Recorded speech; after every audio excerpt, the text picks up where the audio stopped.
Hola, buenas tardes, ¿cómo están? Vamos a hacer una clase hoy acerca de qué es la victimología. Como les señalé en clases anteriores, esto viene de la criminología originalmente, porque la criminología hablaba de un tetraobjeto, y dentro de ese tetraobjeto, donde ubicábamos al delito, el delincuente, el control social, ubicábamos a la víctima. Sucede que hasta el siglo XIX la dogmática penal, sobre todo alemana, se fundaba en preocuparse del hecho criminal a partir del hechor, del actor, del delincuente. Pero pasa aproximadamente un siglo y a partir del final de la Segunda Guerra Mundial aparecen dos victimólogos que se convirtieron en victimólogos por ese hecho, que estuvieron presos en campos de concentración en la época del nazismo. Ellos fueron Mendelssohn y von Hentig. Señalan que es necesario preocuparse del rol de la víctima en su propia victimización a veces, como ya vamos a verlo, y también el tipo de víctima que nosotros podemos encontrar. Inicialmente, cuando vemos algún programa de estudio para tratar el tema de la víctima aparece como siempre la víctima que nada hace para que se produzca su propia victimización, es decir, esa es la víctima inocente. Etimológicamente, la palabra víctima viene del latín, que significa el vencido, es el victus. Por lo tanto, la criminología es la ciencia o el conocimiento de la o las personas vencidas. Ahora bien, dentro de la victimología, nosotros establecemos una serie de víctimas. Además de la víctima inocente, que todos conocemos, el sujeto pasivo, si ustedes quieren, como llamarían los juristas, está la víctima provocadora, que es aquella que participa muchas veces malintencionadamente en su victimización para causar un daño. Son, por ejemplo, aquellas víctimas que se la pasan persiguiendo a una persona para hacer caer a los jueces en un error judicial. Víctima provocadora. Inclusive, otro tipo de víctima, como la víctima falsa, es aquella víctima perseguidora, ¿no? Que inventa algún hecho que reviste caracteres de delito con la idea de perjudicar a la persona que está acusando. Después tenemos a la víctima simuladora, que es aquella que inventa también hechos para causar un daño judicial y hacer caer al sistema de administración de justicia en algunos inconvenientes. Bien. Ahora, dentro de esta clasificación tradicional, que yo diría que empieza en el año 45, como les dije, existe una creación victimal que hace el victimólogo Hentig, el creador del concepto de pareja penal. Pareja penal es aquella pareja donde la víctima es conocida de su victimario. Puede suceder, por ejemplo, el caso de un matrimonio donde la mujer mata al hombre o viceversa. Puede suceder que hay un conocimiento previo entre el empleador y el empleado, donde ambos participan, sea como víctima o victimario, etc. Eso es el caso típico del mal llamado, femicidio. Digo mal llamado porque todavía no conozco a un hombre que mate a una mujer por el hecho de ser mujer. Podrán haber otras variables que puedan influir en ese femicidio o feminicidio, como le llaman en México, pero que una persona mate a otra por razones de género es discutible al menos. Bien, voy a focalizarme en una idea de la víctima que tiene que ver con un filósofo periodista que fue víctima de los alemanes durante la Segunda Guerra Mundial, que es Walter Benjamin. Él dice que la historia la hacen los vencidos. Los vencidos no hacen la historia, los vencidos ven pasar la historia. Yo diría que en estos momentos en que estamos con aires de posibles guerras, ¿no? En el Medio Oriente, aquí mismo, cerca de Venezuela, Colombia, etcétera. Yo diría que este tema de la víctima que no hace la historia pero la ve pasar está muy de moda, tiene que hacernos reflexionar. Hay otras víctimas, por ejemplo, aquellas que no tienen el derecho humano a la independencia, más colectiva, si ustedes quieren. Están las víctimas de los medios de comunicación. Ustedes saben que los medios de comunicación son los actuales constructores de la realidad. La gente se entera de una noticia porque lo dice la televisión o lo dice la prensa. No sabemos si la prensa o los medios televisivos o radiales están diciendo lo real, porque una diferencia es la realidad que es una construcción, y otra cosa muy diferente es lo real, que es lo que está pasando. Esa distinción la hizo el psicoanálisis a través de la lingüística de Jacques Lacan.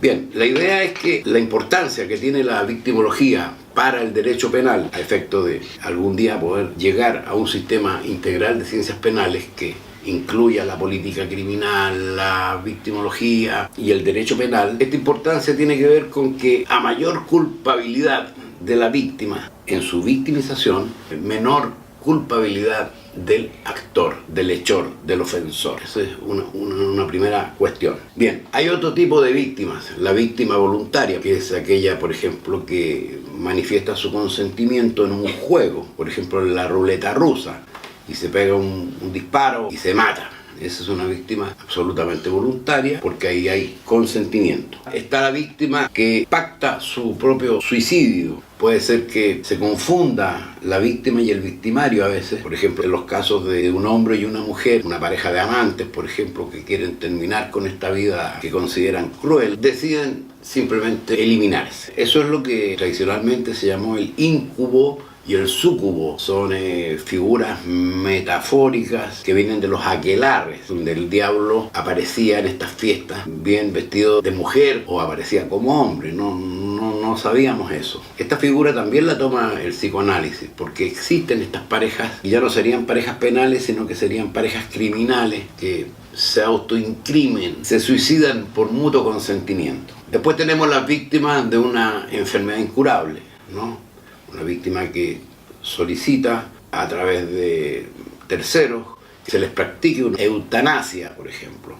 Ahí la víctima participa con su consentimiento en dar por terminada su vida. Bueno, yo quiero insistir en la víctima más culpable que el ofensor, en aquella víctima provocadora, porque desde la criminología alemana, Hans Coppinger decía, por ejemplo, hace ya unos 20, 25 años, que los supermercados son verdaderas víctimas provocadoras cuando ofrecen un producto para desarrollar el deseo de las personas e invitarlos al consumo, y esas personas van y entran a robarse el producto de consumo tan deseado y tan impuesto por las cadenas de supermercados a través de la publicidad. Él dice que esas víctimas que entran a robar al supermercado son víctimas verdaderamente de una víctima provocadora que es el supermercado. Esa es una opinión de Hans Coppinger de la victimología y la criminología alemana. Después está la víctima imaginaria. Eso se da mucho en las llamadas víctimas litigiosas, donde por una psicopatía en la conducta algunas personas se la pasan demandando o acusando a una persona porque cree que le van a robar o la van a matar o la van a despedir o le van a quitar al amante, qué sé yo. Entonces deciden, voy a acusar a esta persona porque yo me imagino que me quiere causar un daño, pero eso está en la mente de esa persona, pero no es lo real. Bien, hace algún tiempo yo hice una clase que se llama Las víctimas del siglo XXI. Esas víctimas del siglo XXI son aquellas que forman parte del genocidio por goteo. ¿Cuál es el genocidio por goteo? Es una forma en que algunos victimarios que tienen el poder económico, religioso, político, van causando daños colectivos. Por ejemplo, aquellas víctimas que tienen que pasar todos los días por una calle llena de huecos, ¿no? Y entonces se les causa un daño a su vehículo o se produce un accidente con resultados de lesiones graves o resultados de muerte. Otras víctimas por goteo son aquellas que son despedidas de su trabajo en forma masiva por abuso de poder de sus empleadores. Otras víctimas son aquellos estudiantes que van todo el día a clase a escuchar cosas que ya no les interesan porque vivimos nuevos tiempos y a veces en la educación se pasan asignaturas o materias que ya no sirven. Entonces hay alumnos que van prácticamente a aburrirse a clase y más encima tienen que regresar a sus casas a hacer tareas hasta las 2, 3 de la mañana. Esas también son víctimas, yo diría que las denomino víctimas de la ignorancia de quienes establecen los diseños curriculares para la enseñanza. Después tenemos las víctimas de la violación a los derechos del agua. Ustedes saben que hay algunos países, muy pocos, creo que en el caso de Chile es uno de los pocos casos en que el agua es privada. Usted si no paga, no toma agua. Usted si no paga, no se baña. Usted si no paga el agua, no lava la ropa. Entonces hay un código de agua. Bueno, esas víctimas del agua son aquellas personas que han sido víctimas del poder económico y de algunas decisiones políticas tomadas en forma errónea. Otras víctimas son las víctimas de la guerra, por supuesto, que es de donde vienen los autores Mendelssohn y von Hentig. No solamente por el hecho de haber estado en un campo de concentración, por haber sido víctimas del Holocausto, sino que ellos también estudiaron las consecuencias de las bombas de Nagasaki y de Hiroshima, donde ahí murieron niños pequeños, ancianos, etcétera, por cientos de miles, ¿no? Eso forma parte de la invasión de un país a otro, que es la delincuencia transnacional. Bien, quería hacer una salvedad. Generalmente los códigos penales latinoamericanos tienen algunas causales de agravación de la responsabilidad penal o de exención de la responsabilidad penal o de disminución de la gravedad penal. El caso de la fuerza moral irresistible, por ejemplo.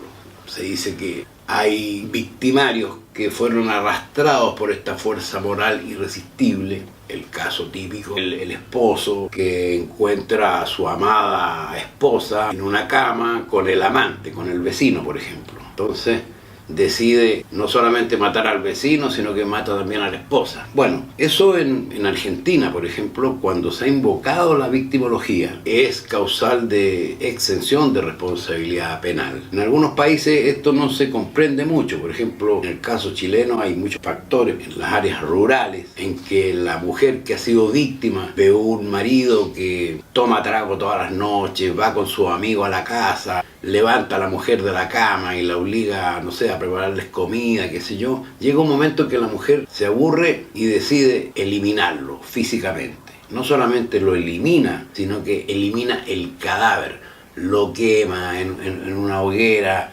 en un horno, etc.